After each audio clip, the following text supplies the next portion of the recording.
I'm Max Clark. Have you ever noticed that anyone offering an AWS cost reduction service is going to quote you something along the lines of 30 to 40%? Whatever you're spending on AWS will save you 30 to 40%. And if you see this, you probably wonder, it's like, is that real? It seems not right. Are they lying to me? What's going on here? Let me just get right to it. Yes, they're lying to you. The real numbers are so much higher that they're actually shocking. So people are afraid to use it because it seems so completely insane that nobody would believe it. Real numbers like maybe 80%. And actually, just to back up a second, before you start going down this path, there are lots of tooling that you should look at in terms of AWS cost reduction, cost management. So are you tagging your resources? Are you aligning tagged resources to what your actual business is doing? You know, can you actually do cost allocation tags and say this application generates this much revenue and costs this much to run? If you haven't done that stuff, you should start there. Start with a tagging strategy and actually equate how you're spending money on your cloud platform to what revenue is being generated off of that spend. It'll be interesting. It'll be probably illuminating to your team if you haven't done that yet. Anyways, within AWS, I mean, there's tools that'll help you find unattached EBS volumes. Guaranteed you have some. You're going to find stuff where like EC2 isn't running. Guaranteed you're going to find some. You're going to find instance sizing recommendations. Guaranteed you're going to find some. You're going to have S3 bucket issues. Basically everything you're going to use, there's going to be something that should just be done differently, and that's just normal. And yes, you should figure out a way to actually run this at scale, because as your cloud infrastructure increases, becomes harder and harder to manage, and you need to use a tool to actually help you manage it. If you're not using that tool, or if you're not using a tool, by the way, I'm not even talking about savings plans or reserved instances. You know, you can, or EDPs, you know, so start with a tool, start with just going through and understanding how you're spending, and if you're spending the money on something you shouldn't be spending money on, and changing how you're spending money. And then after you do that, I would say, you know, investigate savings plans, investigate our reserved instances, be really careful with EDPs, they're the devil, and that'll help knock down what you're spending. By the way, you probably don't want to get into one of these platforms that's going to tell you we're going to save you money by automatically turning stuff off in the middle of the night. I mean, maybe you have a workflow that's really, you don't need it at night and you should just turn it off, but chances are that's probably not the case. Okay, you can save a ton of money there. I'm going to talk about how you really save money. When you're looking at a AWS to Baremetal migration, the first thing is it's really difficult to understand what the actual AWS instance sizing means for you. And deep in the bowels of AWS, there's a footnote that explains a vCPU over subscription on cores of 3-to-1. I've been looking for this for years, and I was actually amazed to find this the other day. So let's just go with a 3x over subscribe between core count and vCPU. So that'll give you kind of a little bit of sizing guidance on what you would need in bare metal. Now, most virtualization platforms, when you go into a virtualization platform, let's say, you know, VMware, Hyper-V, whatever it is, you can probably run these things at 4 to 6x. So you can double the vCPU count. I'm not going to use those numbers for this. I'm just going to tell you that's available so the numbers can actually get even better. Let's take the biggest instance type that you can. And actually, let's just do this. I'm going to use a real client example, and I'm going to explain this line by line and kind of work through this. Because if you're looking at it solely from we're running this little instance and it only costs us, you know, $500 a month. And if we ran this instance somewhere else, it would probably cost us, that's a fool's errand. It's a distraction prop. You're thinking about this wrong. Take a step back. Let me run you through this. Okay, so in this case, this client was a i3-EN and i3-EN metal consumer. Why? Well, they were running large containers with a lot of disk and network IO, and they had a very intensive application. Now, if you go into any of the Kubernetes platforms, you start talking about container sizing and node sizing, you know, there's different strategies for how big of your instance you want, how many containers you put on your instance, where it saturates out, how much hardware utilization you get, all these different things, how much overhead you have from the AWS Nitro platform, which, by the way, is awesome. I'm not saying it's not awesome. It is awesome what they've done. And you get into these sizing things. So I'm just going to run you through this. An AWS i3-EN metal instance is 36 core or 96 vCPU, 768 gig of RAM.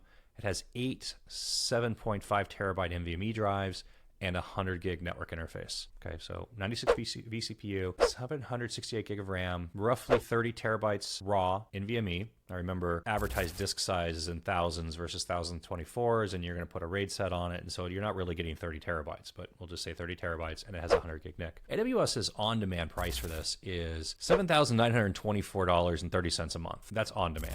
You go into a 1 year, no upfront RI, you're down to $5,396.82, right? So that's a pretty decent discount. And you can get into savings plans for 15 to 20% discount. And there's ways to get into savings plans with a 15 to 20% discount without paying paying an upfront charge on it. You're just committing to capacity. So same thing. You end up at basically the same place. Now, yes, you can purchase 3-year non-convertible paid upfront RIs and you can get cheaper pricing, but nobody actually does that.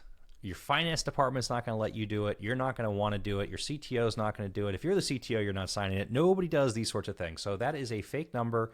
Ignore it. We use the 1-year no upfront RI cost because it usually gives the best pricing example of what the real world is in AWS. So we're just going to say it's $5,400 a month for that instance, 96 vCPU. Going to a bare metal instance, 64-core AMD processor at a 3x, it's 250, actually in this case, I ended up after testing at a 4x, 256 vCPU, 1 terabyte of RAM, 10 7.6 gig NVMe drives, and 4 100 gig NICs. And the 4 100 gig NICs were done so that way they could pair the public side and pair the private side and have redundancy on both interfaces plus additional capacity of the network because of the way the application was working. This application, after going through a proof of concept, was sized to provide roughly 3x the capacity per node for their Kubernetes environment versus what they were getting from AWS. That's how we got to a CPU configuration, core count, RAM, disk space, NIC interfaces. It was roughly to get to a 3x. So, if you're running one instance on the AWS infrastructure, you're running 3 instances on bare metal, right? Just a 3x. They have way more capacity than 3x.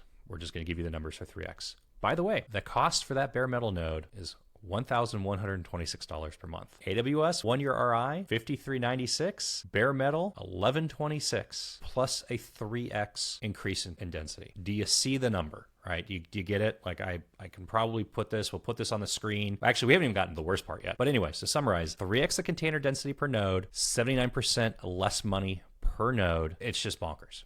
Now let's talk about egress. AWS, if you're just looking at it from a computer storage play, there are configurations where the pricing absolutely makes sense. And the cost of taking out of S3 or out of EC2 for your application, maybe it doesn't make sense. That's the distraction prop. Where AWS is crushing you in terms of money is data. Moving data from availability zones inside of a region, NAT gateways, egress being the big one. Now, AWS advertises a 5 cents per gig egress. If you're at scale, you're going to be on an EDP, you're going to have something else, you're going to pay a lot less. In this case, I'm going to use these numbers at 20 petabytes egress, 2.7 cents per gig.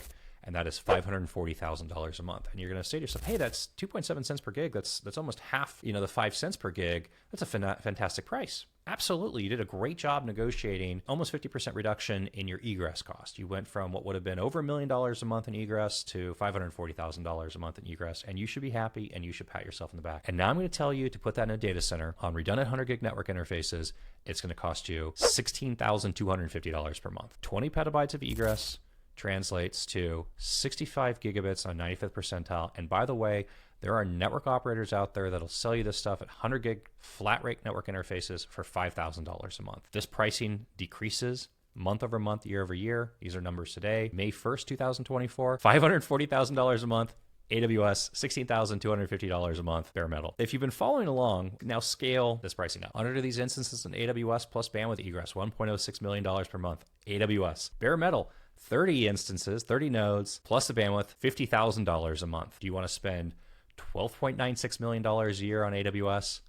Or do you want to spend $60,000 per year on bare metal? What would you do with an extra $12 million a year in your budget? Like materialized out of thin air, $12 million a year. More profit, more projects, hire more team, engineers, salespeople, marketing, events, activities. Now, maybe you're a $50 billion a year company and these numbers are peanuts and they don't make any sense to you. Fine. The scale of what you're spending on AWS is just much larger. It's probably not $12 million. It's probably $100 million a year in that case. Again, maybe it's peanuts. Maybe it doesn't make sense for you. But if you're a startup and you're talking about what's your burn rate, what's your burn multiple, right? Where do you run out of cash in a bank? Here's $12 million a year that comes back into you that can extend your runway and do other things with it. If you are a sane business that needs to generate profit in order to stay in business, we're talking $12 million a year. Yes, come after me. Shots fired. Come after me. Tell me I'm wrong and I'm an idiot. But fine. Here's the thing. If you're incubating software projects and you're going through rapid development and you're, trying to figure out, what platform and what infrastructure you need, absolutely 100% use a cloud. Don't believe though that the elasticity and you need need to scale up and scale down. Most environments don't do that. There's a relatively steady state. Okay, fine. Figure out, if you need 100% utilization and you're afraid of doing this, very commonly we'll start people off at like 50 to 60% of their total capacity, and we'll put that in bare metal and we'll have overflow in AWS. You can link the two environments together. You can link your bare metal with your AWS environment and it works fine. What's a good example of this? 37 Signals launched an email platform. Hey, if you haven't used it, it's pretty cool, but they talk a lot about how they went from AWS. They didn't know what this thing was going to be. They didn't know what they were going to need. They didn't know anything about it. They were writing a platform from scratch. They started in AWS. They ran, they launched, they got traffic. They figured out what their profile was.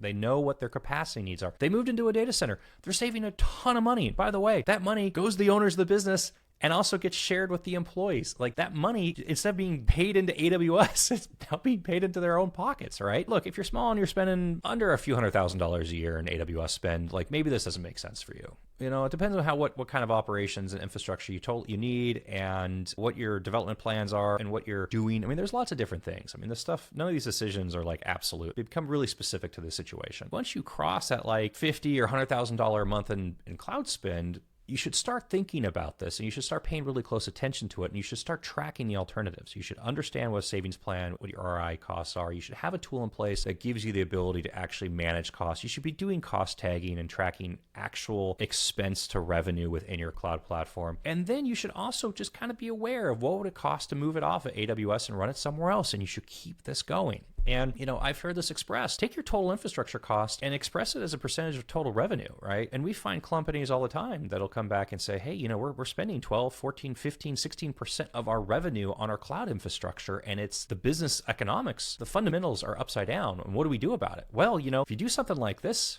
if it's here, all of a sudden you're talking about going from 16% of your spend to 6% of your revenue by spend, in your business. Like, what does that do for your economics? Like, it radically changes how the business functions. Anyways, I will probably never stop ranting about this. So anyways, circle back around. Yes, I'll never stop ranting about this. The numbers are crazy. The 30% is just something that gets told to people because anything more than that feels insane. I will tell you from practice, in most cases, we end up somewhere in that like 70 to 80% number if we really go all the way. And by the way, bare metal, you're not buying the hardware. You don't have a CapEx, expense on it. You're not maintaining the hardware. You don't have to put people in a data center. You're not signing a data center contract. This is still managed capacity infrastructure. If you have a big deployment and you go into a data center, a colocation environment where you buy the equipment, put it on a lease, sign a contract with a data center, get transit providers, hire somebody to help you manage it if it's not close to you, the numbers go lower. You get to a point where it's like, does it even need to be lower? I mean, if you're saving $12 million a year, if you could save another $1 million a year, does that extra $1 million really matter? For most people at that point, they're like, hey,